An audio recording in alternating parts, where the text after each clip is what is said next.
Good morning and welcome to New Hanover County Schools The Morning Show. I'm Talfa Everett. And I'm Michaela Sears. This is the week of September 29th through October 5th. And this week we celebrate that delicious ruby red fruit, the apple. We have a lot of exciting apple information, facts, and even an apple game. We have a special feature this week which highlights an exciting program that students at Castlehane Elementary are participating in. Today's show also features our first Zoo Files episode of the school year. A new deputy director has joined the ranks at the NC Zoo, and host Rod Hackney will give us an introduction. The popular news segment from last year, The List, also returns. This week our host takes a look at the top 10 historical mysteries. We also have the returns of What's Up in Science. Host Dylan Grace takes over this year and will be bringing us the latest news from the world of science. Speaking of news, it's time to swing over to the news desk and our news anchor, Felix Thibodeau, who is sitting by with our first look at the Your School News headlines. Good morning, Felix. Good morning, Talfa and Michaela, and welcome everyone to Your School News here on The Morning Show. Topping the headlines this week, Pine Valley teacher named Skype Master Teacher, Gregory chosen for Science Master Teacher Project. New Hanover County Board of Education member appointed to the Academic Standards Review. I will have all of those stories and more coming up later in the show.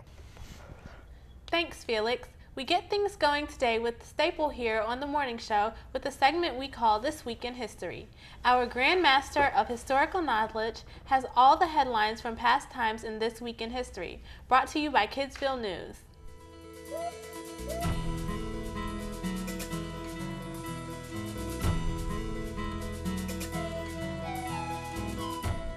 Welcome to This Week in History. I'm your historical host, Samantha Klein, covering all the colorful and amazing events that have left their mark on history's timeline. This is the week of September 29th through October 5th. September 29th, 1957. Stacey Allison of Portland, Oregon, becomes the first American woman to reach the summit of Mount Everest, which, at 29,035 feet above sea level, is the highest point on Earth. Allison, a member of the Northwest American Everest Expedition, climbed the Himalayan peak using the southeast ridge route. September 30th, 1999. Large doses of radiation are released at a nuclear plant in Japan. It was Japan's worst nuclear accident, caused by a serious error made by workers at the plant. 1 person was killed, 49 were injured, and thousands of others were forcibly confined to their homes for several days. October 1st, 1890. An act of Congress creates Yosemite National Park, home of such natural wonders as Half Dome and the great sequoia trees. Environmental trailblazer John Muir and his colleagues campaigned for the congressional action, which was signed into law by President Benjamin Harrison and paved the way for generations of hikers, campers, and nature lovers, along with countless Don't Feed the Bear signs. October 2nd, 1859. The British nationalist Charles Darwin returns to Falmouth, England, ending a 5-year surveying expedition of the southern Atlantic and Pacific Oceans, visiting such diverse places as Brazil, the Galapagos Islands, New Zealand, and New Zealand. Darwin acquired an intimate knowledge of the flora, fauna, and geology of many lands. This information proved invaluable in the development of his theory of evolution, first put forth in his groundbreaking scientific work of 1859. October 3rd, 1932. With the admission of Iraq into the League of Nations, Britain terminates its mandate over the Arab nation, making Iraq independent after 17 years of British rule and centuries of Ottoman rule. Finally, your weekend history tidbits. October 4th, 2011. Michael Morton, who spent 25 years in prison for his wife's murder, is released after DNA evidence implicates another man in the crime. The prosecutor in the case later was accused of withholding evidence indicating that Morton was innocent. October 5th, 1892. The Dalton gang attempts to rob two banks simultaneously in Coffeyville, Kansas, but meets resistance from townspeople who wind up killing 4 of the 5 bandits. Emmett Dalton, the sole survivor, returned to the site of the crime nearly 40 years later and offered a caution to would-be thieves. The biggest fool on earth is the one who thinks he can beat the law. That's This Week in History, your ultimate source of those key moments in time. I'm Samantha Klein. Thanks for stopping by.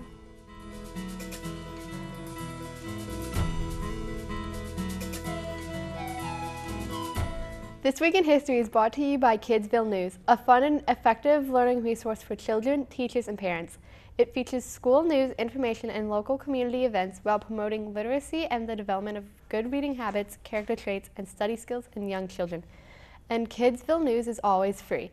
Copies are delivered every month to every elementary school in the New Hanover County school system. And join us again next time for another journey through the time as we explore the fun, fascinating, entertaining, and educational facts that make up This Week in History. Now don't go away, we'll be right back.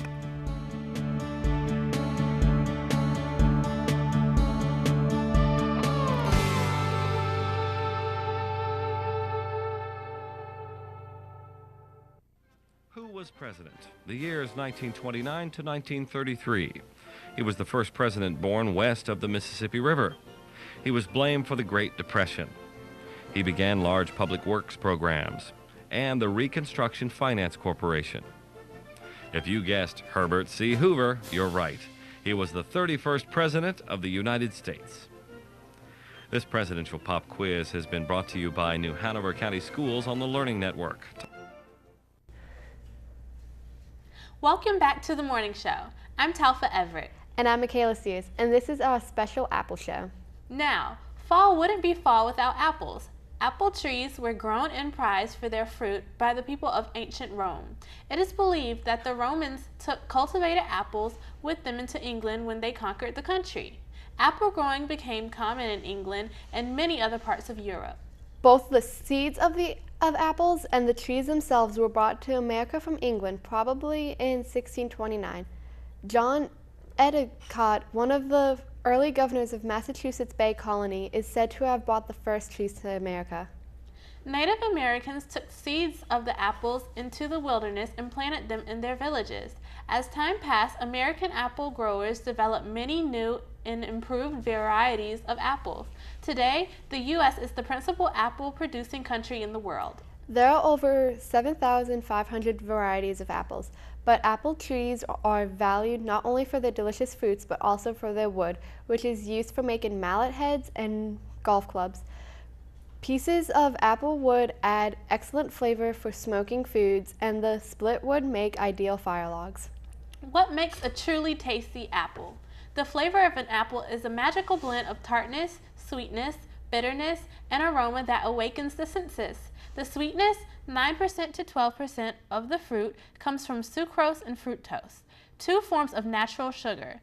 The acid content consists of 90% malic acid and 10% citric acid. The astringent bite we taste in an apple emanates from tannins. The familiar aroma is a mysterious blend of 250 trace chemicals contained in the fruit. Now some quick apple facts. Apples come in all shades of reds, yellows, and greens. 2 pounds of apples make 1 9-inch pie. Apple blossom is the state flower of Michigan.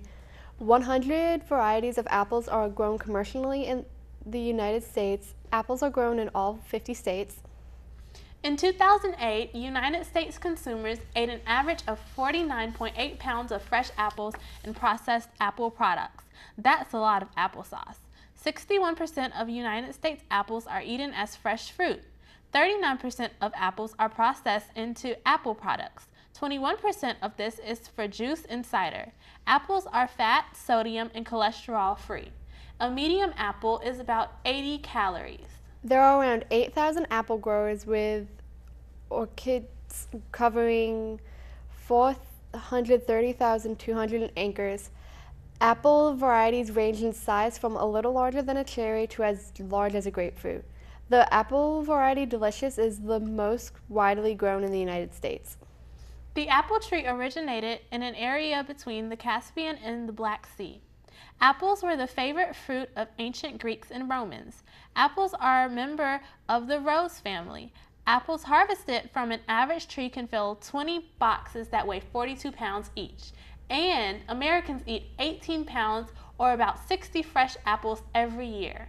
Since most fresh apples are harvested July through December, take advantage of the just picked fruit and plan meals to wallow in apple heaven.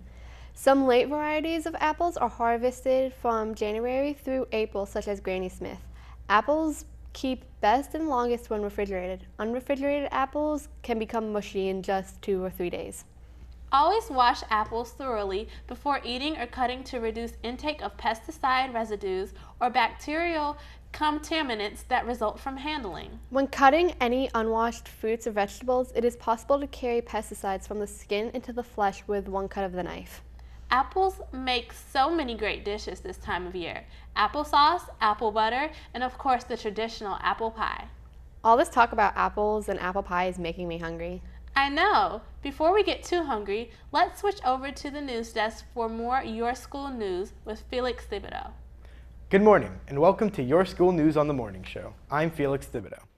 Our top story this week, Beverly Ladd, a teacher at Pine Valley Elementary, has been named one of Skype's master teachers. Miss Ladd is a part of a small group of teachers nationwide recognized by Skype, who are using the software in the classroom in a strong and forward-thinking way. We get the story from YSN reporter Heather Jensen. All across the nation and around the world, more and more teachers have begun using Skype in their classrooms as a way of introducing their pupils to cultures and experts worldwide in real time. Today, Skype in the classroom's global community boasts more than 43,000 teachers as members, including Beverly Ladd, a teacher at Pine Valley Elementary. In fact, Miss Ladd has recently been named one of Skype's master teachers. Bringing Skype into the classroom engages it, and it makes learning more relevant. And they get this, it's hands-on learning. They get to talk to the people instead of having me talk to them all the time. Miss Ladd's classroom has for several years been Skyping with classes overseas to expose the students to different languages and cultures. Skype has replaced the old-fashioned pen pal system that was so popular for over 3 decades. Do math problems together, so we'll Skype and do math problems. We'll do Google Read Aloud, so I'll read aloud a book, and then they'll get to talk to people around the world about the book as well. With school only a few weeks in session, students at Pine Valley have already had Skype conversations with the Netherlands and spoken with them about geography, weather, and life as a student on the other side of the Atlantic. We heard different accents from around the world, and we learned like names from around the world. Like some of the names I heard weren't from here. We get to see people all around the world, and we get to talk to them and learn more about them in that country. Skype has become an amazing classroom tool that allows teachers and students to explore the globe together. The potentials of Skype are only now being realized, and Skype master teachers like Beverly Ladd are creating innovative and forward-thinking ways to use the technology in the education of today's children. Reporting for Your School News, this is Heather Jensen. Many of you may not know it, but the New Hanover County Schools made some administrative changes over the summer at several of our elementary and high schools. Lauren Keflanatis, currently the assistant principal at Coddington Elementary School, has been named the principal at Bradley Creek Elementary School. Cindy Bliss has been named the principal at Castle Hayne Elementary School. She was the assistant principal at Murray Middle School. David Bittner has been named as an assistant principal at New Hanover High School. Mr. Bittner came to New Hanover County from Brunswick County. Current Winter Park principal Monica Goza will retire in November, and current assistant principal Paul Slovic will become the new principal December 1st. Finally, Charles Cook will be the supplemental services supervisor for the Maintenance Operations Department. Mr. Cook has previously served the Maintenance Operations Department as project administrator and carpentry foreman. Caroline Corder, a teacher at Gregory Elementary School, has been chosen to participate in the 2014-2015 Science Master Teacher Project. Ms. Corder is among 65 science teachers selected from around the country to bring together their knowledge of science and their extensive classroom experience to build lesson plans that will be available online to teachers everywhere. So for Better Lesson, I write lessons for the website, betterlesson.com, and 6 times during the year, camera crews come in and record what I'm doing with students in the classroom, and then those lessons go to a coach who suggests changes, and we rewrite the lesson and make it really user-friendly for other teachers across the nation so that they can log on and get these lessons and try them in their own classroom.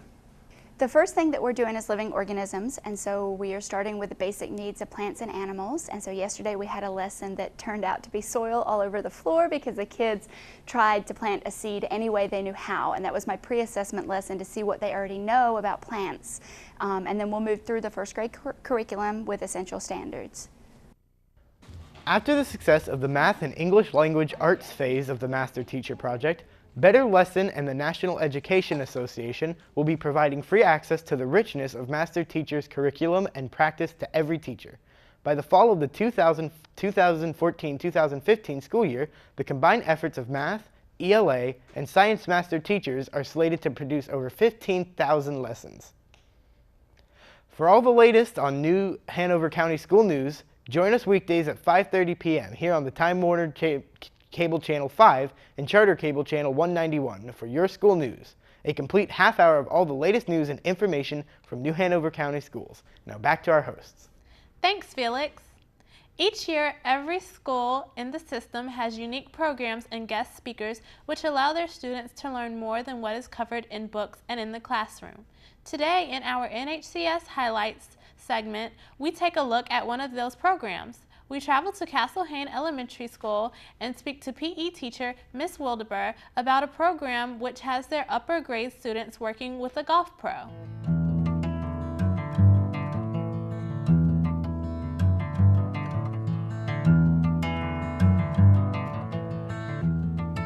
Well, Bo McCaffrey had a workshop last year and invited some teachers out to a workshop, and he brought us some materials of his character education program and offered to come into the schools cost-free and introduce golf to our kids.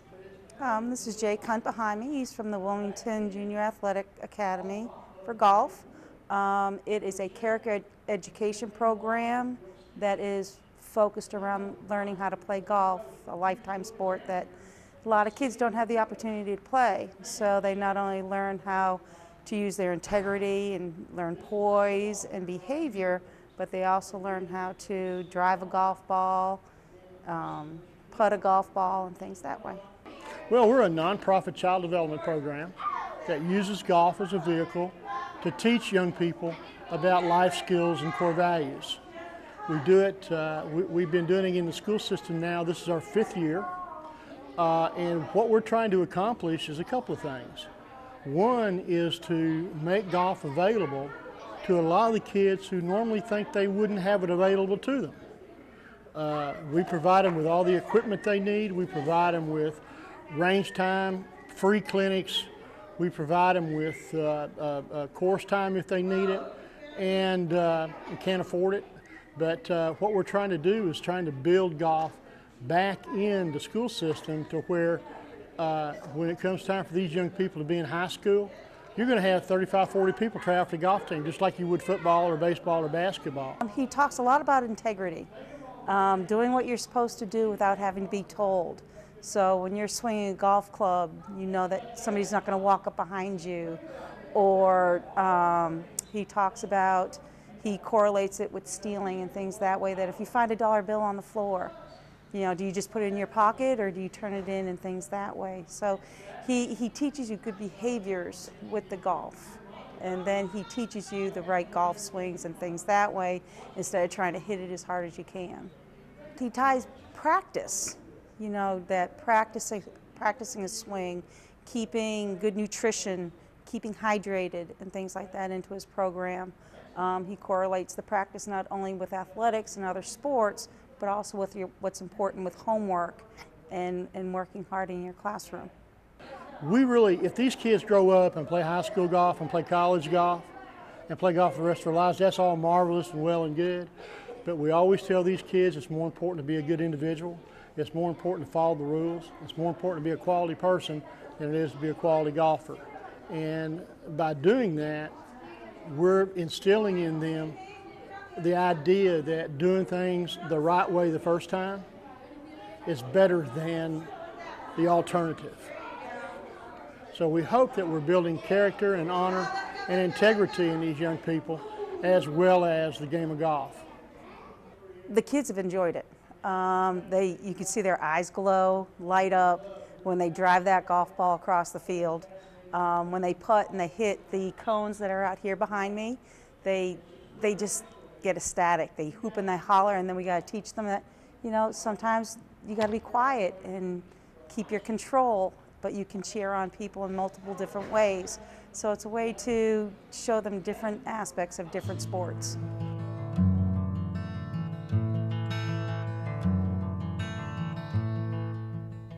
We hope you enjoyed our first NHCS Highlights segment. Thank you, Castlehane Elementary and Ms. Wildeber for sharing such a great program with us. Now don't go away. This Rip-One edition of the morning show will continue right after this break. But before we go, we have our trivia question of the day. Since this is the Apple Show, our question revolves around Johnny Appleseed. It is said that Johnny Appleseed's dream was for a land where blossoming apple trees were everywhere and no one was hungry. A gentle and kind man, he slept outdoors and walked barefoot around the country planting apple seeds everywhere he went. It is even told that he made his drinking water from snow by melting it with his feet. Johnny was a friend to everyone he met, Indians and settlers. Even the animals liked Johnny Appleseed. His clothes were made from sacks and his hat was a tin pot he also used for cooking. So our trivia question of the day is, was Johnny Appleseed a real person or one of America's first legends? We'll have the correct answer when we return.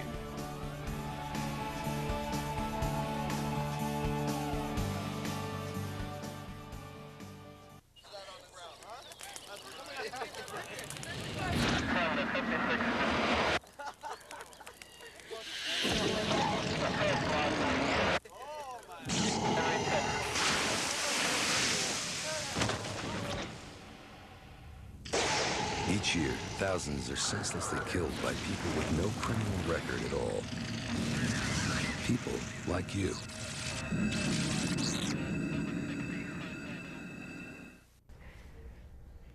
Welcome back to the morning show. This week, the apple takes center stage. There were many tales about Johnny Appleseed. It is said that once Johnny Appleseed fell asleep and a rattlesnake tried to bite him, but the fangs wouldn't go into his foot because his skin was as rough as elephant hide. Another tale describes him playing with a bear family. Are these stories true? Today's trivia question asks, was Johnny Appleseed a real person or one of America's first legends? Take a moment and think about it. As many of you probably know, and some of you may be surprised to hear, Johnny Appleseed was a real person. He truly did exist. His real name was John Chapman, born in Massachusetts in 1774.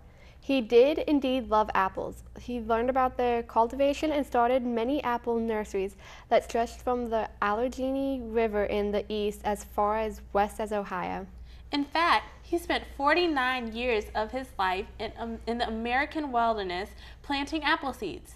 After over 200 years, some of those trees still bear apples. His dedication to apple cultivation earned him his legendary nickname, Johnny Appleseed.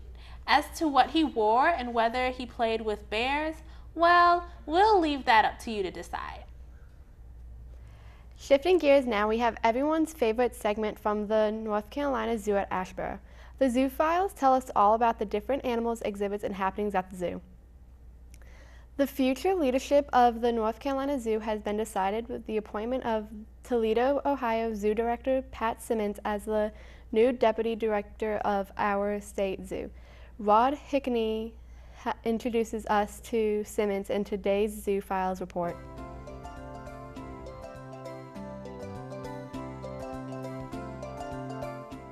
Recently, the North Carolina Zoo announced the appointment of Pat Simmons, currently the director of the Akron, Ohio Zoo, as our zoo's new deputy director and chief operating officer. Simmons comes to North Carolina with more than 30 years of experience and a national reputation in the zoo community as an outstanding leader. She'll assume the director's post when current director Dr. David Jones retires in 2016. We spoke to her about her history and the decision to come to our zoo. Having an opportunity to come to North Carolina is an amazing chance for me. My background in the zoo world is that I've spent over 30 years at the Akron Zoo, and the first opportunity I had to walk into the Akron Zoo, I fell in love instantly with what they're all about, kids and education and the environment. And you know what? I've fallen in love here in North Carolina too. I never expected to move, but when that chance came up, I was just so impressed with what is happening here. I thought, how can anybody pass that up? The challenges are, how do you get the word out, help everybody understand the treasure that they have, come and learn about conservation, and quite frankly, help us save the world. The staff here is so talented. What I would like to do is come in and learn from them, really learn from Dr. Jones, and then find out where everyone can take the zoo to the next place that North Carolina wants it to be. With Pat Simmons secured as the future leader of our zoo, the next decade of development here at the North Carolina Zoo is in excellent hands. If you'd like to learn more, please check out our website at nczoo.org. I'm Rod Hackney reporting for the Zoo Files, connecting your life to wildlife. The North Carolina Zoo near Asheboro is open year-round. For more information, call 1-800-488-0444 or visit the zoo website at www.nczoo.org.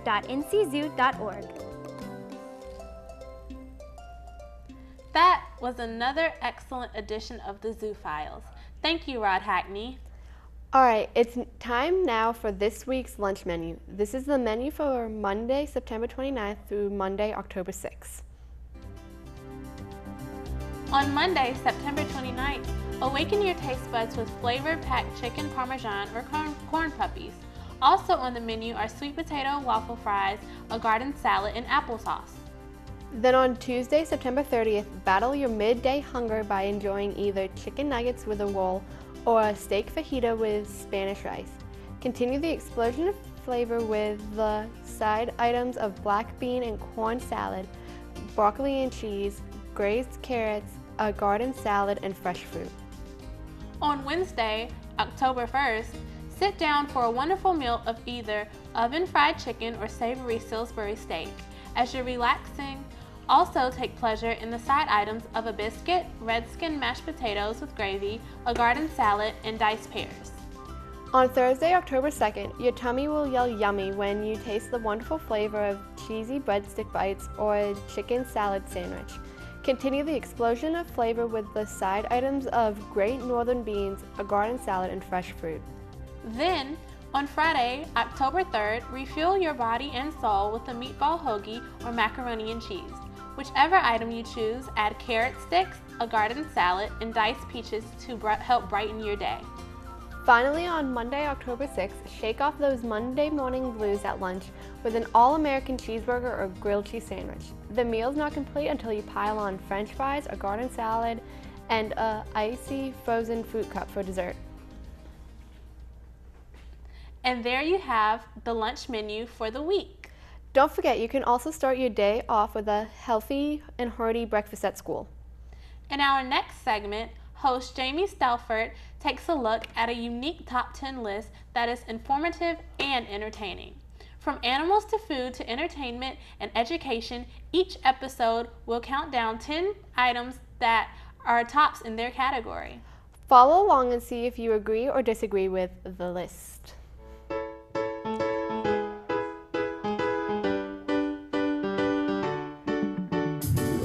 Welcome to this week's edition of The List. I'm your host, Jamie Stalford.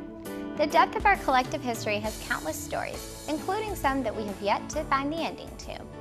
These mysteries have been puzzling us for years, and many still remain unsolved. So it just seems right that in this edition of The List, we feature the top 10 historical mysteries. Starting the list at number 10 is, of course, Stonehenge. Built in 3 sections over 6,400 years by the Neolithic, Stonehenge has captivated visitors for thousands of years.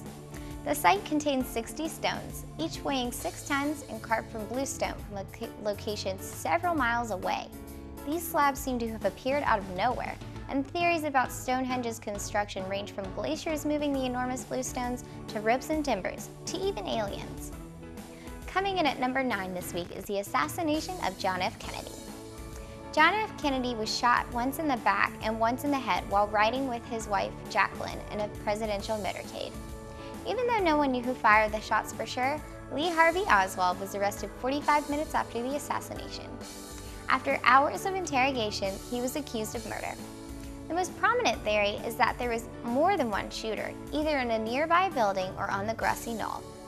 Other conspiracy theories include cover-ups by the Federal Reserve, the CIA, Secret Service, Cuban exiles, and various other groups. Taking the number 8 spot this week is the famed Crystal Skull.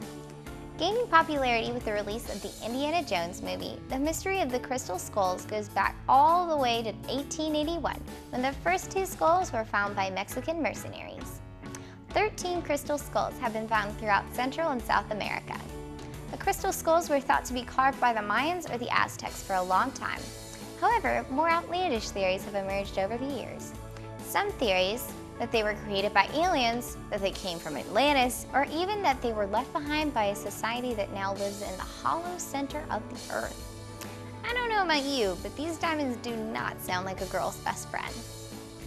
Our 7th historical mystery this week is the Tomb of Dracula. Most famous as Bram Stoker's vampire character, Count Dracula, the real Dracula was actually a prince of Wallachia. Vlad Dracula was a merciless ruler who impaled and tortured thousands of his enemies. The final resting place of his body is unknown. The most widely accepted theory about Vlad's tomb is that he was buried at the island monastery of Snagov. However, after several archaeology excavations on the island, Vlad's body was not recovered. Many theories come from superstition and tales of vampires. Maybe he did live up to his character and rise from the dead. At number 6 this week is the Amber Room. Originally built in 1701 for the first king of Prussia, the Amber Room covered more than 55 square meters and took 10 years to construct out of 6 tons of Baltic amber. Despite some reports stating that the Amber Room had survived bombings in World War II, it was never seen again. Several theories have been formulated: that it is still hidden in an underground bunker at Königsberg, that it is buried in a mine in the Ore Mountains, or that it was aboard a submarine or a ship in the Baltic Sea that was sunk by the Soviet Navy. We're halfway there. The riddle of the Sphinx comes in at number 5 this week. When one thinks of the Sphinx, they immediately think of the Great Sphinx at Giza, but the Sphinx was a powerful symbol in other Mediterranean countries. The Great Sphinx still poses many questions. How old is it, and who built it? Archaeologists have heavily contested the age of the Great Sphinx. Conventional science believed the Sphinx was carved around 2500 by the pharaoh Khafra. However, author John Anthony West and geologist Robert M. Skoke determined that it was much older and that Khafra had it remodeled into his likeness. Apparently, the pharaoh must have looked like a cat. One of the oldest unsolved murder cases in the world, Jack the Ripper, is number 4 on our list. The name instilled fear in the heart of Victorian London and still captures our imagination today. Everything about the murders of the time seems to be shrouded in mystery, from the identity of the killer to the letters that were sent to the police. For the last 120 years, the case of the Whitechapel murderer has been unsolved, and this has led to many theories involving hundreds of Victorian Londoners and even some Americans. Taking the 3rd spot this week is the Ark of the Covenant, which has fascinated people since it was first mentioned in the Bible. God instructed Moses to construct a tabernacle with a special room called the Holy of Holies where the Ark would be placed. The main question we have to ask when talking about the Ark of the Covenant is did it ever really exist? Then, if it did really exist, did the Babylonians destroy it, or was it moved or captured? Claims have been made that the Ark is located in places throughout Europe, Africa, and even as far away as Japan. However, it has yet to be found. Unless you're a Mythbuster, I might as well give up on that one. This week's number 2 spot goes to King Arthur. Did one of the most famous kings, King Arthur, really even exist, or was his legend just a way to inspire English troops? While Arthur is a truly mythical king, his legend could have been based on several real people from history. One of the strongest theories was that Arthur was really a Roman commander named Lucius Artorius Castus, who led 5,500 Sumerians into Britain. Despite the lack of historical evidence, some still believe that King Arthur once ruled Britain and that his tomb is still out there. And number 1 on the list this week is, of course, the lost island of Atlantis. One of the oldest mysteries in the world, the legend of Atlantis has mystified us since ancient times. According to Greek philosopher Plato, Atlantis is a place of immense beauty and an advanced civilization which was swallowed by the sea. It seems that everyone who has ever studied Greek history has a theory as to Atlantis' location. Proposed locations of Atlantis include Santorini in Greece, the Bermuda Triangle, the Atlas Mountain, and other locations. Well, we may not be any closer to figuring out where Atlantis is, but at least we've learned a few things. These historical mysteries will continue to puzzle us until more evidence is found, so have fun trying to solve them. That does it for another exciting edition of The List. I'm Jamie Stauffer, and we hope you'll tune in again next week.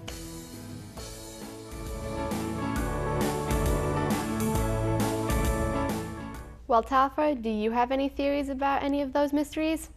Well, I don't really have a favorite, but I think all of them are interesting. What about you? I think Atlantis, because it's sort of kind of like a version of the Titanic a bit, because it could be there, but it might have just washed away. There are so many fascinating mysteries in our world. It's fun to think of all the different theories each one creates. Yes, it is. Now, coming up, we have What's Up in Science with our new host, Dylan Grace, and more Your School News here on The Morning Show. But first, we have a little music for you this morning. The Serenade in G minor is the most popular of all of Mozart's work. The piece was written during the period when the composer was also hard at work on his opera Don Giovanni. The German title means A Little Serenade. The work is written for an ensemble of 2 violins, viola, a cello, with double bass, but is often performed by string orchestras. It was not published until 1827, long after Mozart's death. Today, it is widely performed and recorded. Here is this morning's great moment in music.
I think my purse is upstairs on the bed. It's not here. Check the dining room. No. What about your sister's room? It's not there either. The upstairs closet? The downstairs closet? There are no more closets. Moms everywhere are finding ways to keep kids active and healthy. Get ideas, get involved, get going at letsmove.gov. Welcome back to the morning show. I'm Talfa Everett. Science is an ever-changing and advancing field. Each day, week, and month, new discoveries are being made and unique experiments are brought to a conclusion. From the tiniest particle to the vastness of space, discoveries are being made in all fields of science. Our host, Dylan Grace, takes a look at some of the most recent and interesting happenings in science in our new segment, What's Up in Science?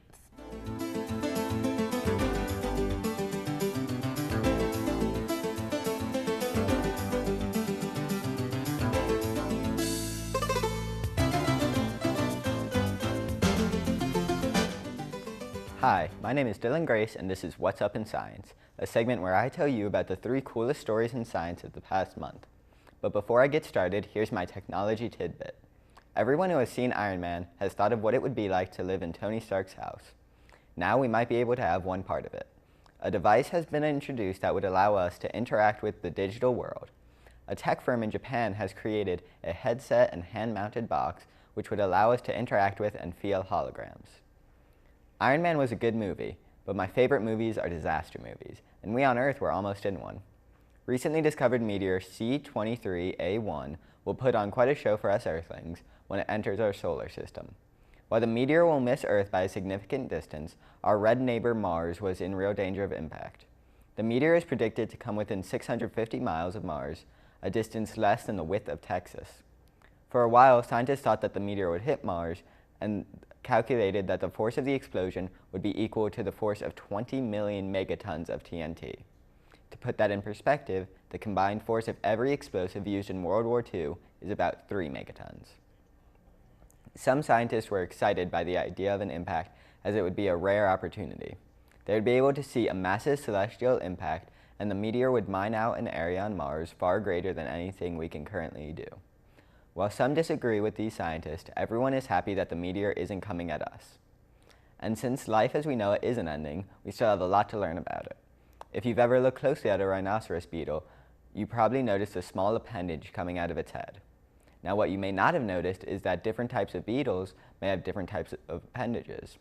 Scientists recently discovered that the different types aren't simply random like hair color. The different horns indicate different fighting styles the beetles use. The goal of a fight between beetles is to pry the other off of the tree, but each species does this in a different way. Studies showed that the horns worked most effectively with the fighting styles of specific beetles. When fighting styles were used with different horns, however, they had little effectiveness. With a bit of animal knowledge out of the way, let's move on to a discovery about humans. Humans have trillions of bacteria living in our bodies that help us while we live, but that's not the interesting part. The interesting part is about what the bacteria does after we die. The bacteria continues to travel around our body, and this can be a big help to the police. Forensics teams have discovered that the bacteria travels at a specific rate, and they can use this information to determine the time of someone's death. These little helpers won't just tell police when someone died, but also where. The microbes move differently depending on the environment, and they will move in the pattern of the environment where someone was last alive. This will allow police to know if a body has been moved or tampered with. The trillions of microscopic bacteria in our bodies help us stay alive and continue to help us even after we die. There are your scientific discoveries of the month: beetles, meteors, and bacteria. Always keep learning and discovering, and remember, science is a fascinating part of our lives and should be explored and enjoyed. I'll see you next month on What's Up in Science.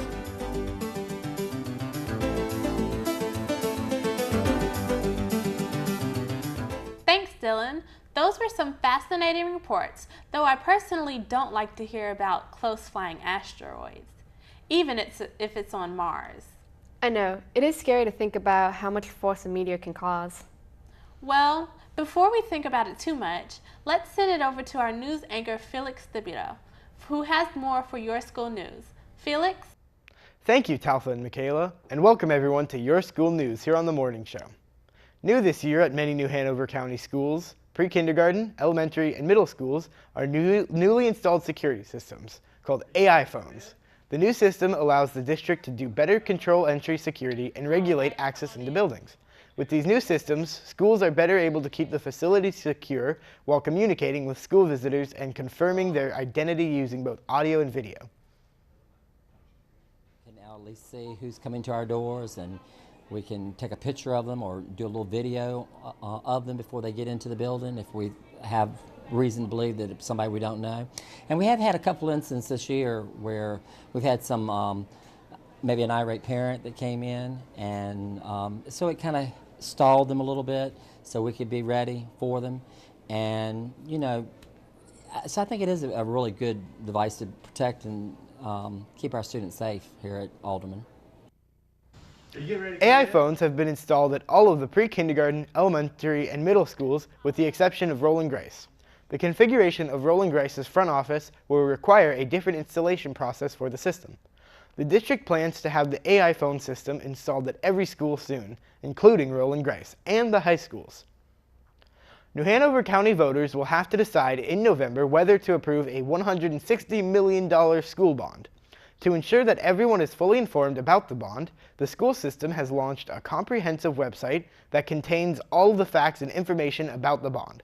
With the details on that site is YSN reporter Luke Williams.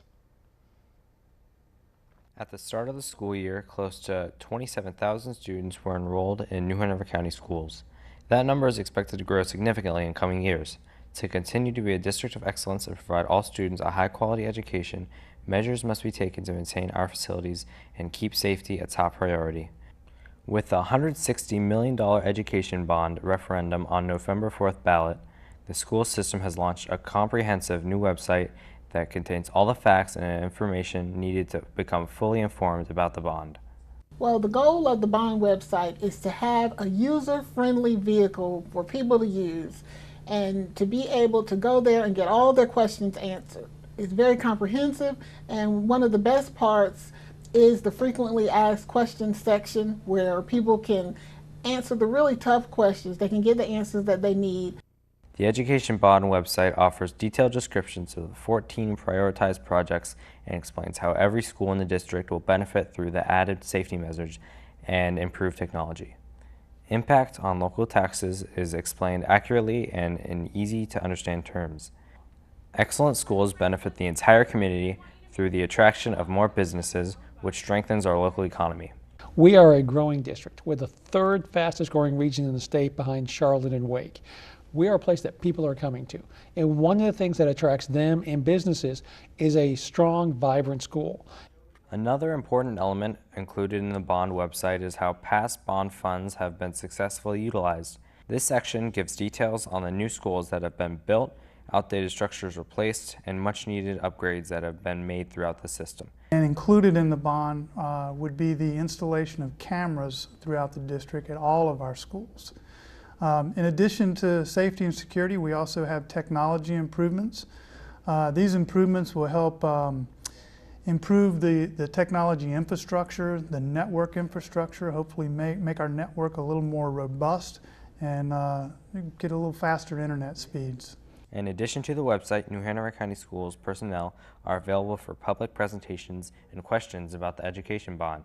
Interested citizens are welcome to contact the school system 254-4292 to schedule a presentation for your community group or civic organization. Reporting for your school news, this is Luke Williams. New Hanover County Board of Education member Tammy Coville has been appointed to the Academic Standards Review Commission by the Speaker of the House, Tom Tillis. The function of the Academic Standards Review Commission is to review the K-12 English Language Arts and Math standards for the state and recommend changes and revisions to the North Carolina Board of Education. The commission will work to ensure current standards meet all of the following criteria: increase students' level of academic achievement, meet and reflect North Carolina's priorities, are age level and developmentally appropriate, are understandable to parents and teachers, are among the highest standards in the nation. The Commission will also recommend assessments aligned with their proposed modifications that reduce the number of high-stakes assessments administered to public schools.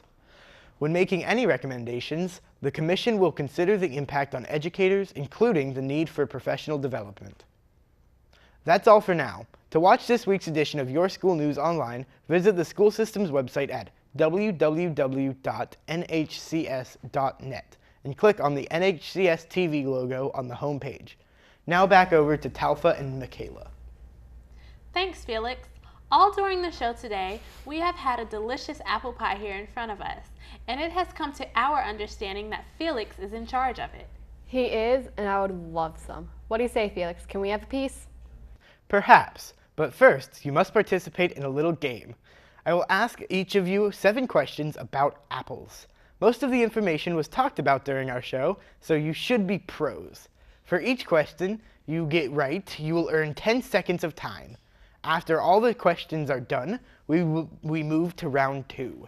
Using the time you earned, you will have a second a chance to bob for apples. If you successfully bob for at least one apple, you win a piece of the delicious apple pie.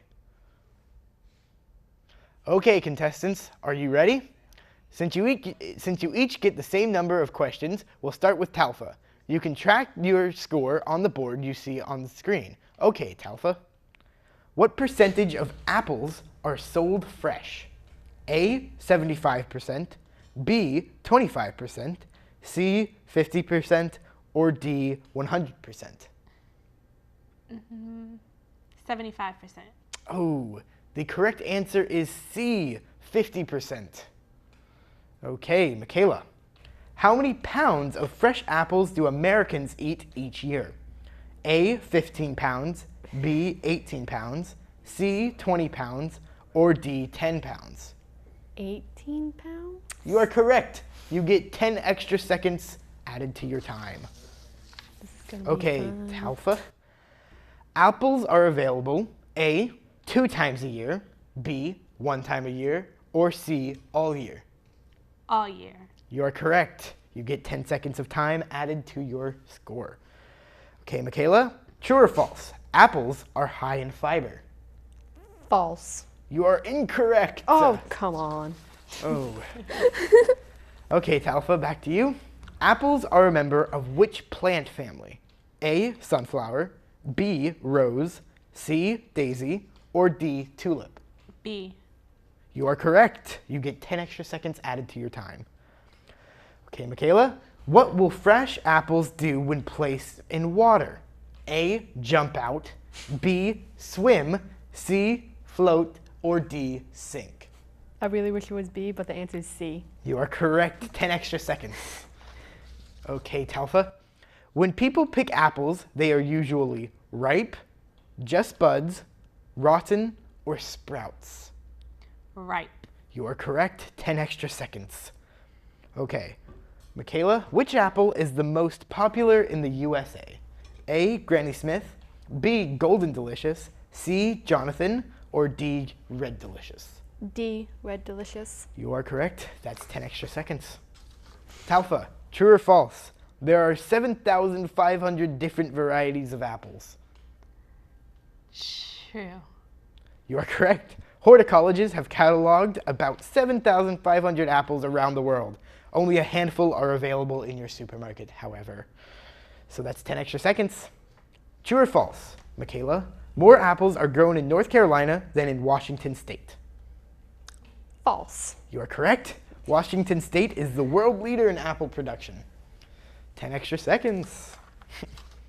Okay, Talfa.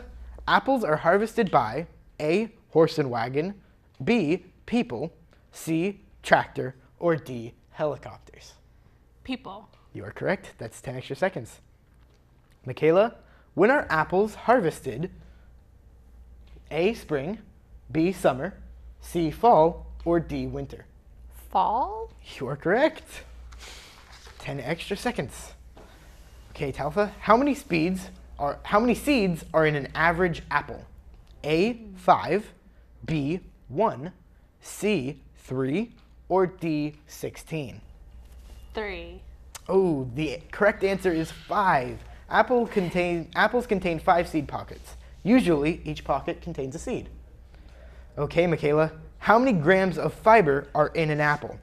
A, 1, B, 3, C, 5, or D, 12? D. Oh, the answer is C, 5. Okay. So that's all the questions that we have. Talfa has 50 seconds to bob for apples, and Michaela has 50 seconds to bob for apples. We're going to take a quick break while we set up for round 2. We'll be right back.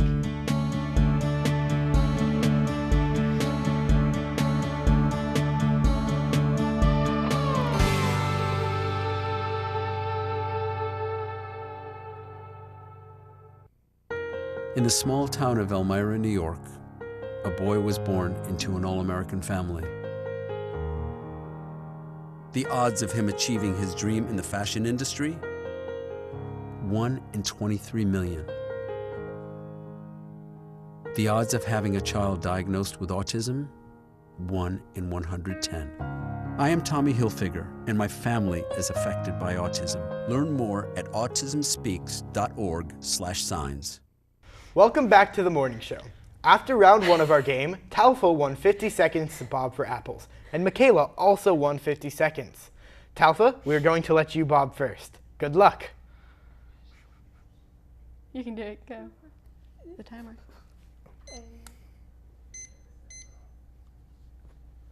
Oh, that's cheating. Oh. That's so cheating.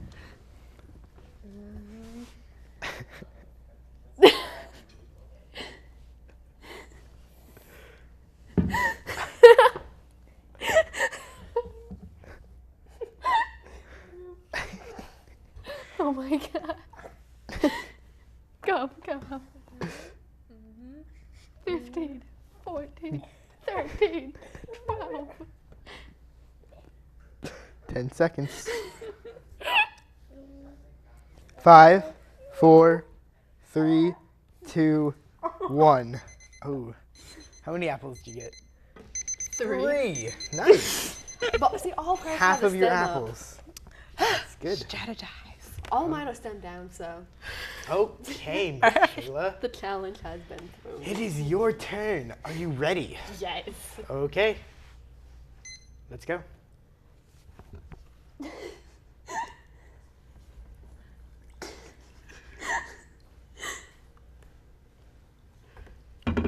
One. One up my nose. Try not to drown. Wait, she used her hand. Oh my God. That's not cute. Oh gosh. Wait, don't speak of this.